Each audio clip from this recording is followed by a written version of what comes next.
We are going to practice unit number 5 of contract act. इसके सारे question answers मैं discuss कराऊंगा. Proper क्या क्या पॉइंट्स है लिखना है, एकदम लाइन बाय लाइन डिस्कशन करेंगे. This is the question bank. Unit 5 is about breach of contract and remedies. Famous exam में 40 मार्क कॉन्ट्रैक्ट एक्ट आता है, तो इससे क्वेश्चन तो आना ही है. इसके बहुत सारे क्वेश्चंस एक ही लय के, एक ही धारा के हैं, तो काफी फायदा होगा पढ़ते वक्त. 11 क्वेश्चंस हैं, ठीक है. एक एक करके मैं डिस्कस करूंगा. डिस्कशन के दौरान मैं टॉपिक को रिवाइज भी कराता रहूंगा और नोट्स वगैरह भी दिखाता रहूंगा. Let's start. ठीक है. सबसे पहला, इफेक्ट ऑफ एंटिसिपेटरी ब्रीच. ठीक है. Now before getting into this, एक बार थोड़ा सा मैं एंटिसिपेटरी ब्रीच रिवाइज करवा देता हूं. ये रहा. What is anticipatory breach? भाषा को पढ़ना. When the promisor altogether refuses to perform the process and signifies his unwillingness even before the due date of performance. That's called anticipatory breach. Anticipatory breach can happen in two ways: expressed by words or implied by conduct. What are the two effects of anticipatory breach? Immediate action. Treat the contract as rescinded and claim damages without waiting till the due date. That's immediate action. ये बढ़िया होता है. Second, ये मुझे उतना पसंद नहीं है. Delayed action. Delayed action. Treat the contract as operative. Wait till the due date. Treat the contract as open and operative. And on the due date of performance, if the other party breaches, then claim compensation. ठीक है. Second option dangerous है, क्योंकि अगर उस दौरान ही, मतलब due date के पहले ही सुपर विनिंग इम्पॉसिबिलिटी आ गई, तब तो ऐसे ही वॉइड हो जाएगा और सामने वाले को फायदा मिल जाएगा और फिर मैं उससे डैमेजेस फॉर ब्रीच नहीं मांग पाऊंगा. ठीक है. इसके हम लोगों ने कुछ एग्जांपल्स भी देखे थे इस तरह से. आओ. तो an anticipatory breach is a breach occurring before the time fix for performance. सही. Discuss this with the effect of anticipatory breach. अब ये क्वेश्चन देखो कितनी बार रिपीट हुआ है. तो सबसे पहले आप यहां पे एंटिसिपेटरी ब्रीच का मीनिंग बताते हो. फिर आप बताते हो एंटिसिपेटरी ब्रीच दो तरीके से होता है, एक्सप्रेस और इम्प्लाइड. फिर ये वाला ये बेकार है, काटो ये. फिर third, effect of anticipatory breach. There are two effects of anticipatory breach. Number 1, immediate action. Treat the contract as rescinded and claim damages without waiting for the due date. और दूसरा वाला, delayed action. Treat the contract as operative and wait for the performance and then hold the other party responsible for consequences. इसमें सबसे बड़ा disadvantage क्या है? ठीक है. The other party can take advantage of any supervening impossibility which may have the effect of discharging the contract. सोचो due date के पहले अगर सुपरविनिंग हो गया तो ऐसे ही वॉइड, तब मैं उससे डैमेज भी मांग नहीं पाऊंगा. ठीक है. तो ये एंटिसिपेटरी ब्रीच है. अभी तुम लोग देख रहे हो कि कॉपी से जब लोग वो चीज को पढ़ के रिवाइज करके यहाँ पे आ रहे हैं तो कितना इजी लग रहा है, एकदम सटासट मैच कर रहा है आंसर, है ना. Number 2, effect of refusal of party to perform the promise wholly. Rahul was a DJ in a 5-स्टार होटल. वही छुट्टी मारेगा ये, वो लड़की वाला केस है, छुट्टी मारेगा ये. ठीक है. ये देखो लड़की वाला केस कराया था ना, कहाँ गई वो, ये रही. इसको देखो, ये सिंगर थी, कॉन्ट्रैक्ट हुआ था 2 दिन एवरी वीक फॉर 2 months, मतलब 16 डेज 16 नाइट्स ये परफॉर्म करेगी. 10,000 पर नाइट का मिलेगा इसको. 5 दिन आई, 50,000 हमने दे दिया. 6th नाइट को जानबूझ के एब्सेंट कर दी. तो हमारे जो गेस्ट थे जो वेट कर रहे हैं कि सिंगर आके परफॉर्म करेगा, वो गुस्सा होंगे, मुआवजा मांगेंगे. तो मेरे पास दो हक है under section 75. I can rescind the contract कि अब और नाइट्स आप नहीं आओगे. 16 नाइट्स का बात हुआ था, आप तो जानबूझ के छुट्टी मारे हो, कैंसिल. बाकी का 10 नाइट्स हम किसी और सिंगर से गवाएंगे. एंड सेकंड, आप जो 6th नाइट को नहीं आए उसका डैमेजेस हम लोग को चाहिए. देखो इसके साथ क्या होगा. राहुल को बोला था तुम भी वही हफ्ते में 2 दिन, क्या करता है लड़का, डीजे है. ओ जी जी ठीक है. 2,500 रुपया पर डे. देखो 1 महीने बाद ही जानबूझ की छुट्टी मारा, है ना, जानबूझ के छुट्टी मार दिया. अब आपको आंसर करना. Number 1, does the hotel have the right to end the contract? Rescind. Number 2, if the hotel sends out a mail to Rahul that they are interested to continue and Rahul accepts, मतलब इन्होंने cancel नहीं किया, बोला हम लोग continue करना चाहते हैं, तब आप बाद में रेसेंड नहीं कर पाओगे. Can the hotel rescind the contract after a month? No.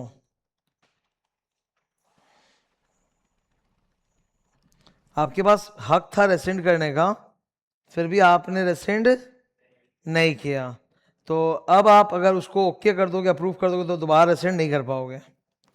Number 3, damage मांग सकते हो क्या? वो तो हर केस में, चाहे हमने उसके साथ कंटिन्यू रखा हो या ड्रॉप किया हो, डैमेज तो हर केस में मांग सकते हैं. Can the hotel claim damages? Yes, in both situation 1 and 2. रेसेंड करेंगे तो भी डैमेज मांग सकते हैं, नहीं रेसेंड करके कंटिन्यू करेंगे तो भी डैमेज मांग सकते हैं. Damage is independent of rescission. अगर होटल वाला उसको निकाल दे तो भी डैमेज मांग सकता है, कंटिन्यू करे तो भी डैमेज मांग सकता है. ठीक है. Suit for specific performance. A and B entered into a contract to supply a unique item जिसका मार्केट में कोई ऑल्टरनेटिव नहीं है. इसका मतलब है कि यहाँ monetary damage is not an adequate remedy, तो कोर्ट में ग्रांट स्पेसिफिक परफॉर्मेंस. ओके, ये देखो स्पेसिफिक परफॉर्मेंस लिखते कैसे हैं.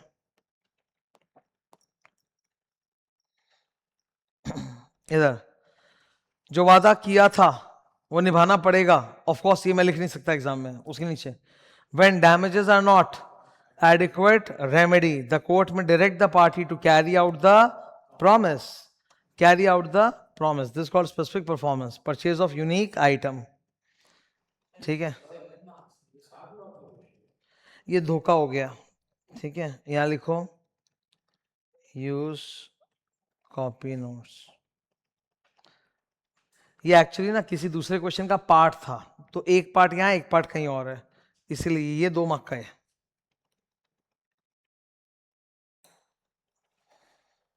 ओके, क्योंकि यहां मॉनेटरी कंपेंसेशन से काम नहीं चलेगा. Mere monetary damages may not be an adequate remedy for the other party. The court may direct A to supply the item to B because the refusal to supply the agreed unique item cannot be compensated through money. तो यहाँ monetary damage enough नहीं है. Question number 4. Okay, अब ये वाले questions है ना, इनके बड़े फेवरेट है, बड़े बड़े बड़े फेवरेट है. मैं एक चीज लिखा रहा हूं, डू क्वेश्चन 5 बिफोर. उसका कारण है, बढ़िया समझ में आएगा. क्वेश्चन 5, जनता मशीन टूल्स. ये देखो, जनता मशीन टूल्स स्पेशल डैमेजेस का एग्जाम्पल है. ये रहा, look at this.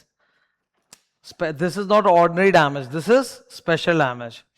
Janata machines को ऑर्डर मिला था कि वो 15 लाख की मशीन सप्लाई करेगा रुचि ट्रेडर को, और रुचि वालों ने बता दिया था, रुचि वालों ने जनता ट्रेडर को स्पेशल सरकमस्टांस बता दिया था कि जो मशीन आपसे आएगी ना, वो हम शिक्षा टेक्नोलॉजीज को देंगे. तो अगर आप हमको मशीन नहीं डिलीवर करोगे तो हम लोग को कंपनसेशन देना पड़ेगा टू शिक्षा टेक्नोलॉजीज. ओके, वही हुआ सर जिसका डर था. जनता मेडिकल सप्लाई, जनता मशीन सप्लाई नहीं कर पाया, ब्रीच. तो रुचि ट्रेडर को मार्केट से 18 लाख में खरीदना पड़ा. 15 लाख का कॉन्ट्रैक्ट था, आप नहीं करोगे, मुझे बाजार से 18 लाख में खरीदना पड़ेगा. This is a damage which naturally arose in the usual course. तो 3 लाख, 18 माइनस 15, 3 लाख इज ऑर्डिनरी डैमेजेस. और क्योंकि हम लोग शिक्षा मशीन को फिर लेट, शिक्षा टेक्नोलॉजी को लेट डिलीवर किए मशीन, तो उन्होंने भी 2 लाख का कंपेंसेशन मांग लिया. That's a special damage. Question, special damage कब क्लेम हो सकता है? Where the party receives a notice about the special circumstances, then the party is liable for both ordinary and special damages. तो रुचि ट्रेडर क्या क्या recover कर सकता है जनता मशीन से? ऑर्डिनरी डैमेज 18 माइनस 15 3 lakh, and special damage 2 lakh, total 5 lakh. ठीक है, आ जाओ इस पर. पूरा क्वेश्चन ये, जनता, रुचि, 15 lakh, 18 lakh, 2 lakh, 3 lakh plus 2 lakh. Advice, use copy diagram. अब आंसर,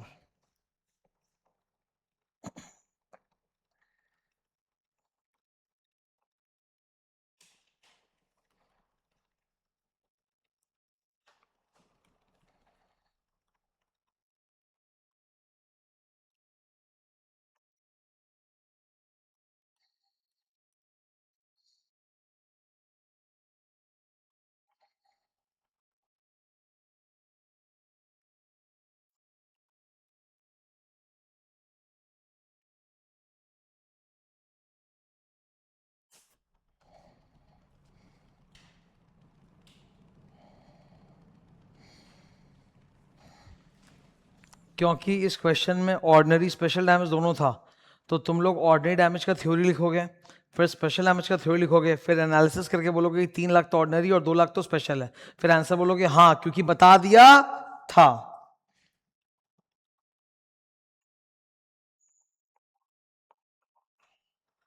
क्योंकि हमने बता दिया था आपको स्पेशल सर्कमस्टांसेस, तो आप स्पेशल डैमेज के लिए भी लायबल हो। यू हैव टू पे अस both 3 lakh and 2 lakh. Ordinary damage के लिए जब तुम लिखने जाओगे तो कैसे लिखोगे, देखो इधर, when a contract is breached, the suffering party is entitled to recover compensation for loss or damage which naturally arose in the usual course. ठीक है, special damage where the party receives a notice about the special circumstances, it is liable for both ordinary as well as special damage. तो पहले इन दोनों की theory लिखोगे। अक्सर जो question exam में आता है ना, उसमें दोनों मिक्स्ड रहता है, तो ऑर्डिनरी तो क्लेम कर ही सकते हैं, स्पेशल कर सकते हैं तब जब कम्युनिकेटेड है, वरना नहीं। तो तुम हमेशा दोनों की थ्योरी लिखना फिर आंसर देना एग्जाम में फुल मार्क्स से। ठीक है, ये क्लियर है अपना। अब इसी पे देखो मेज्ड है, यहां पे बताया नहीं था। M Limited contracted with Shanti Traders to make and deliver machine by 30 June for 11.5 lakh due to labour strike. Labour strike को हम लोग सुपर विनिंग इम्पॉसिबिलिटी नहीं मानते, ठीक है। लेबर स्ट्राइक को इम्पॉसिबिलिटी नहीं, वरना अगर हर छोटी मोटी चीज को अपने इम्पॉसिबिलिटी का दर्जा देंगे फिर तो लोग बहाना बना के पीछे हटते जाएंगे। कंपनी खुद अपने लेबर को जाके बोल देगी कि भाई तुम लोग स्ट्राइक लगा दो। सोच के देखो, कंपनी खुद कॉन्ट्रैक्ट परफॉर्म करने पर लेबर को बोलेगी अरे तुम लोग स्ट्राइक का बोर्ड लगा दो, हम लोग फोटो खींच भेज देंगे। Labour strike supervening impossibility, तो labour strike is not impossibility. इन्होंने मशीन डिलीवर नहीं किया शांति को, शांति को मशीन बाजार से खरीदना पड़ा, कितने में, 12.75। What is the ordinary damage,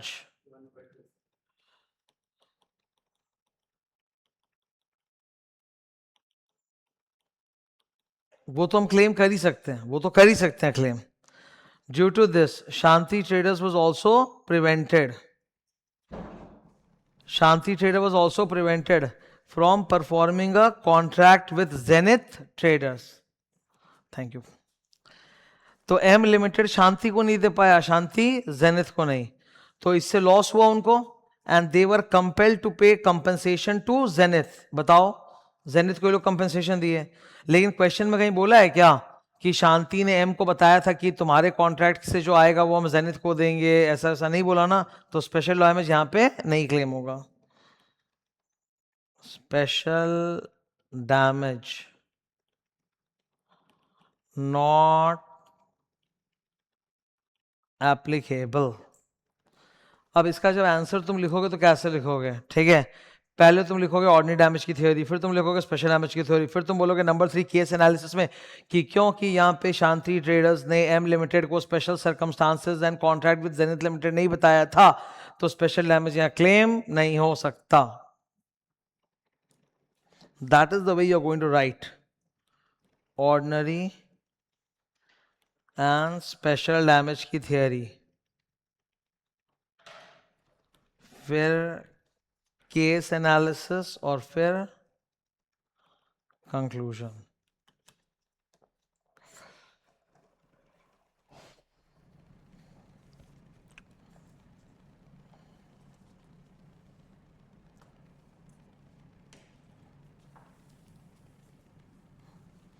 अब एक बड़ा कॉमेडी केस आएगा, ये है रिमोट डैमेज। मैंने बोला था remote damage is not special damage, special damage में तो बेसिकली सीन क्या होता है कि मुझे कहीं से कॉन्ट्रैक्ट मिला और मैंने माल खरीदने के लिए किसी और को कॉन्ट्रैक्ट दिया, तो वो नहीं देगा तो मैं इसको नहीं दे पाऊंगा, तो ये एक लॉस हो सकता है मुझे, तो ये मैं पहले से बता दूं तो I can claim special damage.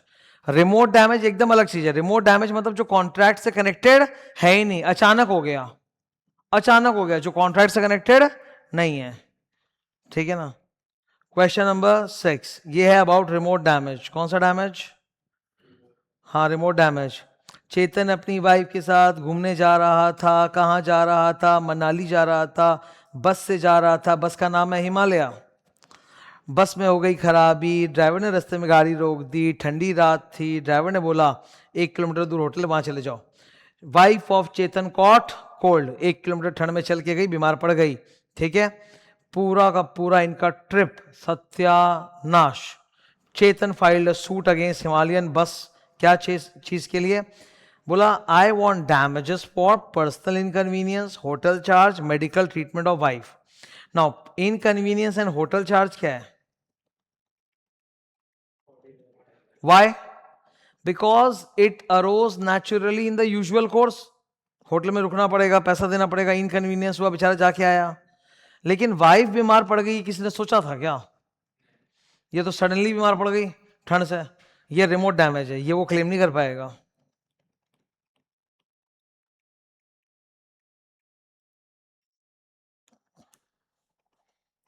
मैंने एग्जांपल दिया था ना कि स्टूडेंट आईसीआई का एग्जाम देने जा रहा है, पढ़ते पढ़ते जा रहा है, रास्ते में कुत्ते ने काट लिया तो लॉस हो गया, मेडिकल ट्रीटमेंट का पैसा खर्चा होगा। क्या आईसीआई पे केस ठोक दोगे कि आपके एग्जाम की वजह से मुझे कुत्ते ने काट लिया?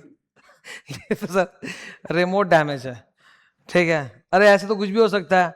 सोचो सपोज एग्जाम देने जा रहा है एक स्टूडेंट, ठीक है, हड़बड़ी में था, हड़बड़ी में था, तो अपने घर में जब वो उतर रहा था सीढ़ी से तो जल्दी से उतर, तर फिसल के गिरा, हड्डी टूट गई। अब एग्जाम तो कैंसिल हो ही गया उसका बेचारे का, अब वो जाके इलाज भी होगा। क्या आईसीआई इस पे केस ठोक देगा कि आपकी वजह से हड़बड़ी हुआ? ठीक है, ऐसे कैसे हो सकता है? Remote damage. भाई बीमार पड़ गई बेचारे की, बताओ ठंड में। क्या सोच के ट्रिप पे गया था? गलत हुआ ना इसके साथ। यहां पे मुझे स्पेशल डैमेज नहीं लिखना है। अरे यहां स्पेशल डैमेज का केस नहीं है, ये थोड़ा ना कि मैं आपको कॉन्ट्रैक्ट दे किसी और को कॉन्ट्रैक्ट दूंगा, वो केस नहीं है। यहां पे आएगा ऑर्डिनरी डैमेज का थियरी और एक लाइन आएगा रिमोट डैमेज का थियरी, ये वाली line.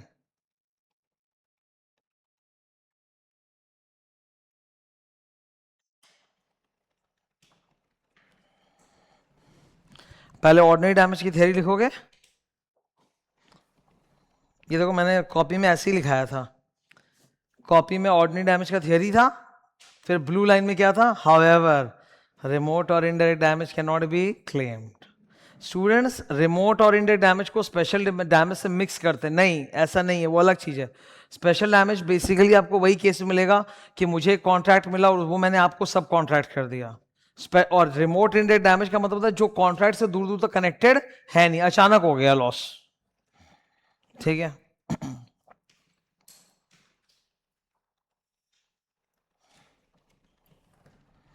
Number 7. This one is boss a direct theory question. आप यहां से भी लिख सकते हो, मेरे कॉपी नोट भी यूज कर सकते हो।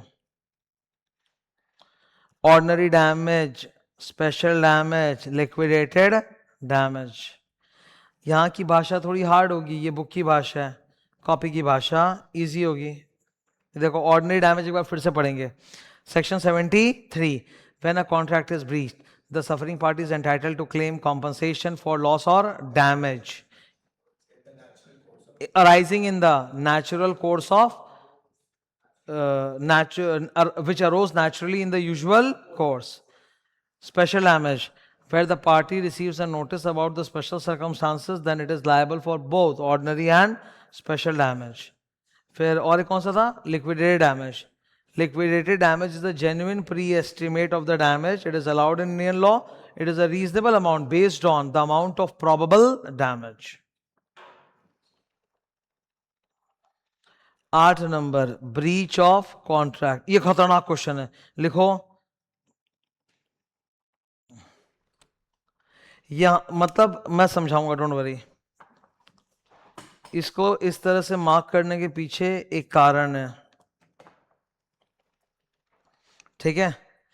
स्टूडेंट की हमेशा से यही इच्छा होती है, जैसे फॉर एग्जांपल एंटिसिपेटरी ब्रीच, ठीक है ना। एंटिसिपेटरी ब्रीच मतलब before the due date breach हो गया है, तो आपके पास दो ऑप्शन है, इमीडिएट एक्शन और डिलेड। इमीडिएट मतलब जैसे उसने मुझे बताया मैं तुरंत ही रेस्टेंड करके डैमेज आज के रेट के हिसाब से डैमेज मांग लूंगा।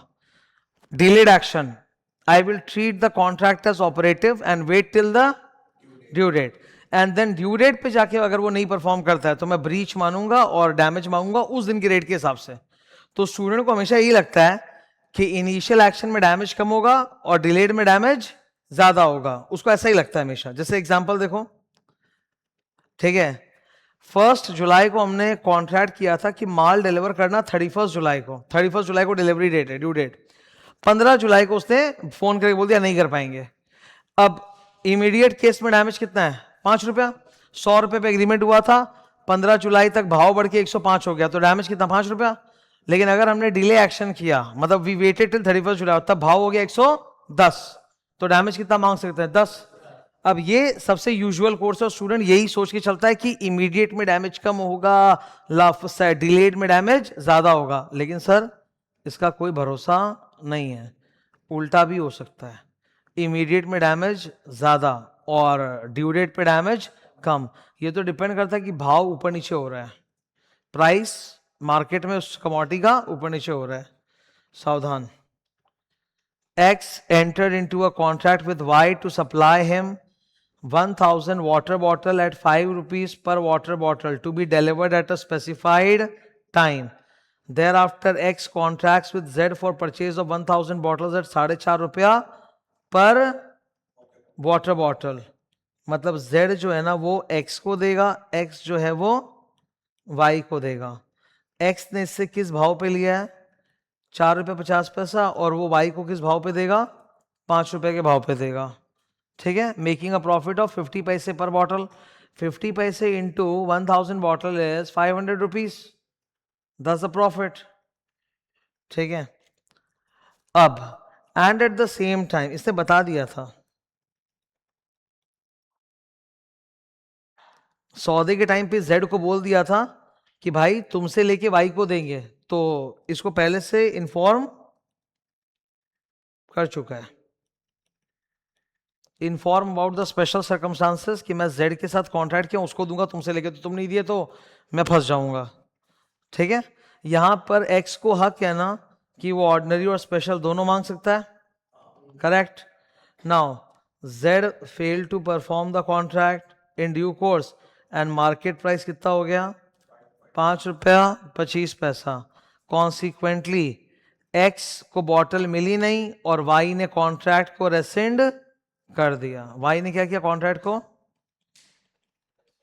रेसेंड कर दिया, ठीक है। अब मेरा क्वेश्चन है, सुनो, वाई ने तो कॉन्ट्रैक्ट कैंसिल कर दिया, एक्स और जेड ने माल डिलीवर किया नहीं। सपोज हम लोग अपने आप को एक्स समझते हैं, ये भाई साहब ने माल दिया नहीं, सुन के इन्होंने भी कॉन्ट्रैक्ट कैंसिल कर दिया, तो ना मेरे पास बोतल आई ना बोतल गई। जब इनसे मेरा डील हुआ था तो कितने रुपए पे हुआ था, 4.5 रुपए पे। आज ब्रीच के वक्त मार्केट रेट क्या चल रहा है,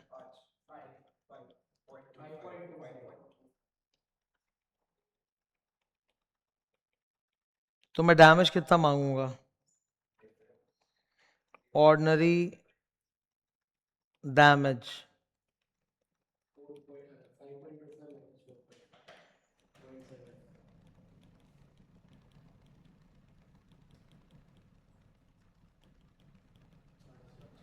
ठीक है। यहीं पे स्टूडेंट फंस जाएगा, वो करेगा कि सौदा तो 5 रुपए का था, तो 5 - 4.5 50 पैसा, वो सोच के बैठा है 50 पैसा 50 पैसा 50 पैसा, और इंस्टीट्यूट ने उसके साथ गेम खेल दिया। बोला जिस दिन इन्फॉर्म किया ब्रीच के बारे में उस दिन भाव चल रहा है 5.25 और कॉन्ट्रैक्ट भी रेसिंड हो गया है, तो बाजार का भाव तो 5.25 है ना, उसके मुताबिक डैमेज कितना है, 750, ठीक है।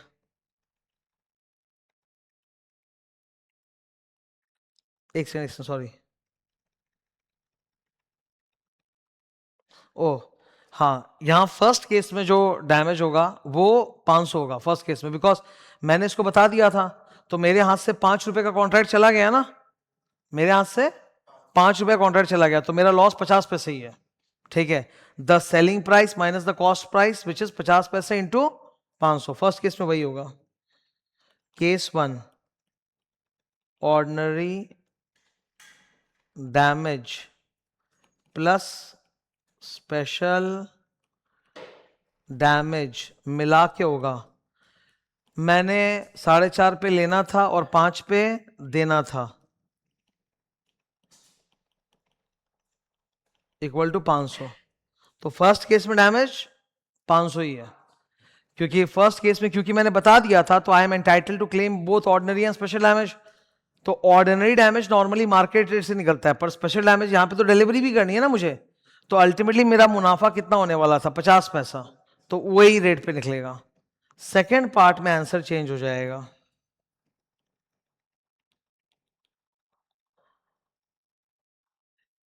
What would be your answer if Z had not informed about the Y's contract?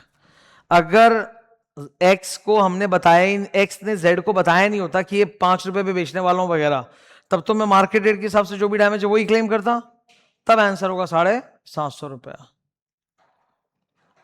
First, ये ऑर्डिनरी डैमेज समझाओ। सेकंड, ये स्पेशल डैमेज समझाओ। Third,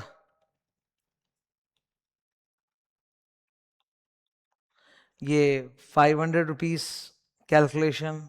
fourth, 750 calculation. Main difference कहाँ है? जब हमने उसको बता दिया था तो हम कितना डैमेज ले सकते हैं, ऑर्डिनरी या स्पेशल, जो कि मिला के कितना है कि मैं आपसे 4.5 पे लूंगा, उसको 5 पे दूंगा, मतलब 50 पैसा मेरा मुनाफा, यानी 500 रुपया। और सेकंड केस में क्योंकि मैंने बताया नहीं तो मैं स्पेशल डैमेज ले ही नहीं सकता, तो मैं क्या ले सकता हूं, ऑर्डिनरी। और ऑर्डिनरी किस रेट पे निकलता है, मार्केट के रेट पे। तो आपने 4.5 पे देना था, आपने दिया नहीं, और बाजार में भाव चल रहा है 5.25। ठीक है, तो मैं कितना लूंगा, 750।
First case, x informed Z, तो मैं दोनों में डैमेज मांग सकता हूं, ऑर्डिनरी और स्पेशल।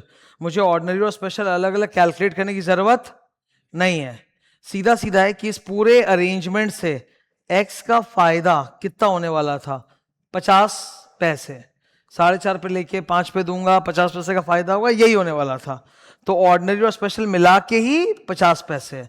बाजार का रेट से कोई मतलब नहीं है, बाजार से खरीदने का नौबत भी नहीं है, ना बाजार का रेट से मतलब है, क्योंकि इसने सप्लाई किया नहीं और वाई ने भी रेसिंड कर दिया, तो मुझे मार्केट से परचेज करने की जरूरत है ही नहीं। लेकिन अब नेक्स्ट केस में सोचो, x did not inform Z about Y, Z ने X को डिलीवर नहीं किया और हमें कुछ नहीं बोला है, अज्यूमिंग कि इसके डिफॉल्ट पर, इसके ब्रीच करने के बावजूद भी Y इंसिस्ट कर रहा है कि मुझे बॉटल चाहिए, इंसिस्ट फॉर परफॉर्मेंस। ठीक है, हमने तो Z के बारे में बताया नहीं उसको, X को Z को हमने Y के बारे में नहीं बताया, और Y सोचो इंसिस्ट कर रहा है परफॉर्मेंस पे, तो मुझे मार्केट से कितने पे खरीदना पड़ेगा?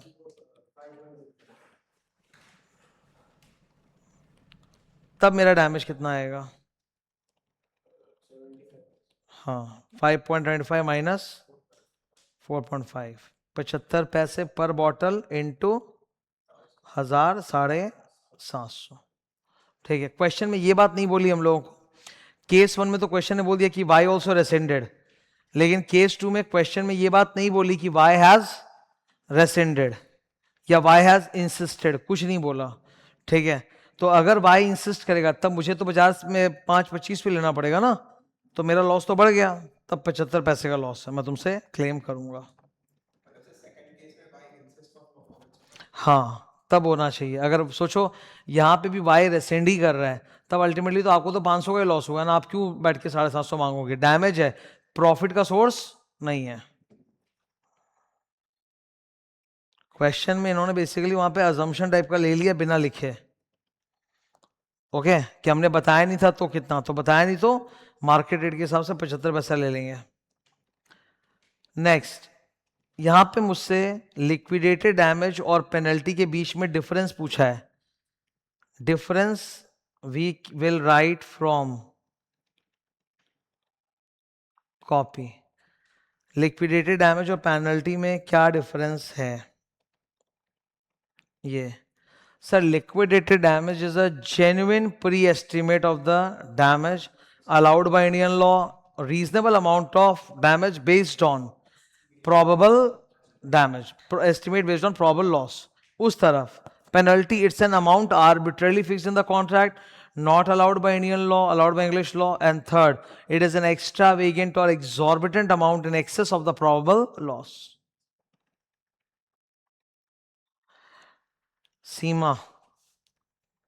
सीमा ना रेलवे से माल भेज रही है अपनी फ्रेंड को।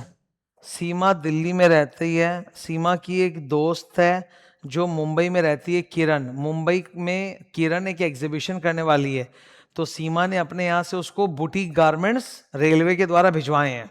ठीक है, किरण को मुंबई में, और सीमा को एक्सपेक्ट है कि ये माल मुंबई में बहुत हाई रेट पे बिकेगा, प्रॉफिट होगा। रेलवे वालों ने डिलीवरी में लेट कर दिया, तो एग्जीबिशन खत्म हो चुका है, यानी जो प्रॉफिट बेचारी ये सीमा कमा सकती थी वो कमा नहीं पाई। This is the case of special damage, कि तुम नहीं परफॉर्म करोगे तो फिर मेरे हाथ से कॉन्ट्रैक्ट दूसरे वाला प्रॉमिस चला जाएगा। तो स्पेशल डैमेज हम तभी क्लेम कर सकते हैं ना जब हमने रेलवे को बताया हो, तो हमने तो बताया नहीं ऐसा कुछ रेलवे को, तो हम स्पेशल डैमेज क्लेम नहीं कर पाएंगे। Seema was running a boutique in Delhi. She has to deliver clothes to her friend Kiran, who is putting an exhibition in Mumbai. Seema delivered the machine and clothes to a railway company to be delivered in Mumbai, where exhibition is to be held. Seema was expecting exceptional profit. However, she did not bring this fact to the notice of the railways. She cannot claim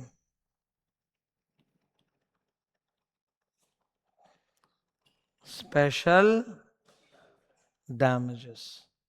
She cannot claim, railway को तो बताया नहीं ना,